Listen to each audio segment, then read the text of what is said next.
মসজিদে বাচ্চারা গেলে কিছু মুরব্বীরা তাদের সাথে খারাপ আচরণ করে, এটা কি আদৌ ঠিক কিনা? এই মুরব্বীরা সবগুলো আল্লাহর কাঠগড়ার আসামি হবে। যে মুরব্বীরা ছোট ছোট বাচ্চাদেরকে মসজিদে গেলে ধমক দেয়, ঘাট ধাক্কা দেয়, তোমার বাপের বাড়ি এটা? মানুষকে ধাক্কা দিতে আসছো, ধমক দিতে আসছো? সব জায়গায় মাতবরি মাস্তানি। মসজিদের মধ্যে ছোট ছোট বাচ্চারা যখন আসে, বিশেষ করে এত ছোট বাচ্চা আবার না, ভুল বুঝবেন না, যে অনেক বাপ মা আছে 3 বছর 2.5 বছরের বাচ্চা নিয়ে আসে, ও পেশাব করে দিবে, নষ্ট করতো, নামাজের কিছুই বুঝে না। এত ছোট বাচ্চা না, ধরেন 500 বছরের বাচ্চা, যে বাচ্চা নামাজ পড়তে শিখবে। আরে আজকের বাচ্চা আগামী দিনের মুসল্লি, আজকের বাচ্চা আগামী দিনের, তাকে নামাজ শিখাতে হবে না? এখন সমস্যা হলো, আপনি বলবেন যে ভালো কথা, নামাজ শিখে দেবে, কিন্তু মসজিদে আসে যে মুসল্লিদের ডিস্টার্ব করে, মুসল্লিদের এতটুকু ডিস্টার্ব সহ্য করার মতো মানসিকতা থাকতে হবে। সব কিছুতে পণ্ডিতি করা যাবে না। গল্প শুনেন, ঘটনা শুনেন। নবী করিম সাল্লাল্লাহু আলাইহি ওয়াসাল্লাম সিজদায় গেছেন, আমাদের নবীজি সিজদায় গেছেন, নাতি হাসান বা হোসেন রাদিয়াল্লাহু তাআলা পিঠের উপর উঠে বসছে, বুঝেন, গোড়া গোড়া খেলতেছে, নানার পিঠ পাইছে নাতি। নবী করিম সাল্লাল্লাহু আলাইহি ওয়াসাল্লাম যতক্ষণ পর্যন্ত নাতি পোলাপান যখন সিজদা যাওয়ার পরে পিঠে উঠে, ওদের কি আর কোনো টাইমের ব্যাপার আছে যে ওর কোনো তাড়াহুড়া আছে যে অফিস আদালত আছে? ও তোর মন মতো ঘোড়ার পিঠে বসে মন যখন মিটে যায় সাত, তারপরে যায় নামে। ঠিকই হযরত হাসান বা হোসেন রাদিয়াল্লাহু তাআলা আনহুমা যিনি ছিলেন, তিনি এরকম অনেকক্ষণ পরে নামছেন। নবী সাল্লাল্লাহু আলাইহি ওয়াসাল্লাম ততক্ষণ পর্যন্ত সিজদা থেকে উঠার চেষ্টাও করেন নাই। সিজদার তাসবিহ পড়তেছেন পড়তেছেন পড়তেছেন, নাতি নেমে গেছে, তিনি মাথা সোজা করেছেন। কোনো হাদিসে আমরা পাই না যে উনি ফাতিমা রাদিয়াল্লাহু তাআলাকে ডেকে এনে ধমক দিয়েছেন নিজের মেয়েকে, যে কেন বাচ্চাকে ধরো না, নাতিকে ধরো না, আমার নামাজে ডিস্টার্ব করছে না। ভাইরা আমার, আরেকবার নবী করিম সাল্লাল্লাহু আলাইহি ওয়াসাল্লাম ইমামতি করতেছেন, দেখেন আমাদের শেখার আছে, ইমামতি করতেছেন, এক বাচ্চার জোরে কান্নার আওয়াজ শুনতে পাইছেন, হয়তো মসজিদের আশপাশে ঘর থেকে বা মসজিদের পেছনে মহিলাদের কারো বাচ্চা ছিল। নবী করিম সাল্লাল্লাহু আলাইহি ওয়াসাল্লাম নামাজটাকে সংক্ষেপ করেছেন, তুলনামূলক অন্য সময়ের চাইতে একটু স্পিডে পড়ে শেষ করেছেন। সালাম ফিরে বলছেন, তোমাদের কার বাচ্চা কাছে গিয়ে ধরো, এর নাম ইসলাম। ছোট বাচ্চাদেরকে স্নেহ করতে হবে, তাদেরকে ধমক দেওয়া যাবে।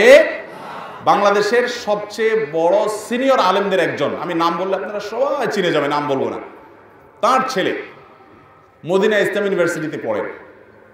আমাকে একবার বলল, ভাই আমি এত বড় আলেমের ছেলে, কিন্তু আমি যখন পিচ্ছি থাকতে মসজিদে যাইতাম, বাচ্চা মানুষ তো দুষ্টামি দৌড়াদৌড়ি করবেই, কিছু কিছু মুরব্বী চাচারা এমনভাবে ধমক দিত মনে হয় আমি চুরি করতে আসছি। তো ভয়ে আর মসজিদ দিকে যাইতাম না, যে মসজিদে গেলে ধমক খাওয়া লাগে। তা আমাকে বলতো যে ভাই আপনি একটু বলেন, বাচ্চাদের অনেক অসুবিধা হয়।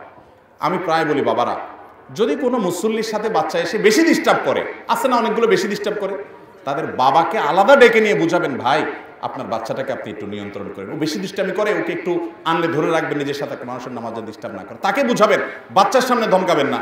আমি এই যে সিদ্ধিরগঞ্জ আমার বহিপল্লী মসজিদে একদিন দেখলাম এরকম একটা বাচ্চা খুব ডিস্টার্ব করছে, ওই বাচ্চাটার বাপকে আশেপাশে মুসল্লিরা আচ্ছা তাহলে ধুয়ে দিস, একদম গোষ্ঠী উদ্ধার করে ছেড়ে দিস বাচ্চার সামনে। আমি ছিলাম সাথে পিছনে কাতারে। তো আমি পরে ওই ধমক দিয়ে যে ওই বাচ্চার বাপারে অনেক বকাঝকা করছে, সেই লোকটার পিঠে হাত দিয়ে বললাম, বাবাজি বড় একটা জঘন্য কাজ করছেন আপনি, এবং আল্লাহর কাছে মাপ চান। আপনি কারে ধমক দিছেন? কোথায় ধমক দিছেন আপনি? আল্লাহর ঘর, এখানে আপনি বাচ্চাটার ধমক দিলেন, বাচ্চাটার বাপকে ধমক দিলেন। আপনি বাচ্চাটার বাপকে 100 বার বোঝাবেন, কিন্তু বাচ্চার সামনে না। বাচ্চা তো মনে করবে, হায় হায় রে, আমার বাপে আমাকে মসজিদে এনে বোধহয় বিরাট অপরাধ করে ফেলছে। ঠিক না ঠিক? দেখেন নবী করিম সাল্লাল্লাহু আলাইহি ওয়াসাল্লাম মসজিদে একজন বেদুইন এসে পেশাব করে দিছে। আমরা হলে কি করতাম চিন্তা করেন, কি করছে? পেশাব করে দিছে, মসজিদের মধ্যে দাঁড়ায় বসে সরসরে পেশাব করে দিছে। সাহাবীরা তো হাতারাতা গোছায় ধমক দিতেছে, আরে মসজিদে পেশাব করতে গেছে। নবী সাল্লাল্লাহু আলাইহি ওয়াসাল্লাম বলেছেন, দাও ওয়ালা তুজরিমু, খবরদার তাকে পেশাব করতে দাও, কোনো ধমক দিবা না, ধমক দিবা না। লোকটা পেশাব করে শাসছে। দেখেন নবী সাল্লাল্লাহু আলাইহি ওয়াসাল্লামের শাসন পদ্ধতি দেখেন, ওই সবার সামনে তাকে ধমক দেয় নাই, বলছে পেশাব করতে দাও। কেন? কারণ ওই টাইমে ধমক দিলে পেশাব বন্ধ হয়ে গেলে তো রোগ হয়ে যাবে। লোকটা পেশাব মন ভরে করছে মসজিদের ভিতরে। বুঝেন কেন মসজিদে পেশাব করছে? আপনারা যারা সৌদি আরবে, মিডিল ইস্টে গেছেন আপনারা জানেন, এখনো মরুভূমির গহীন ভেতরে অনেক লোক বসবাস করে যারা শহরের কোনো কালচারে অভ্যস্ত না। এরা জানে না যে পেশাব পায়খানার জন্য আলাদা ঘর থাকে, যেখানে সেখানে পেশাব করে। ভদ্রলোক জানতো না। তো এই অবস্থা নবী সাল্লাল্লাহু আলাইহি ওয়াসাল্লাম তাকে দেখে পেশাব করতে দিলেন। পুরো পেশাব করছে, ভালো করে মনোযোগ দিয়ে শুনেন।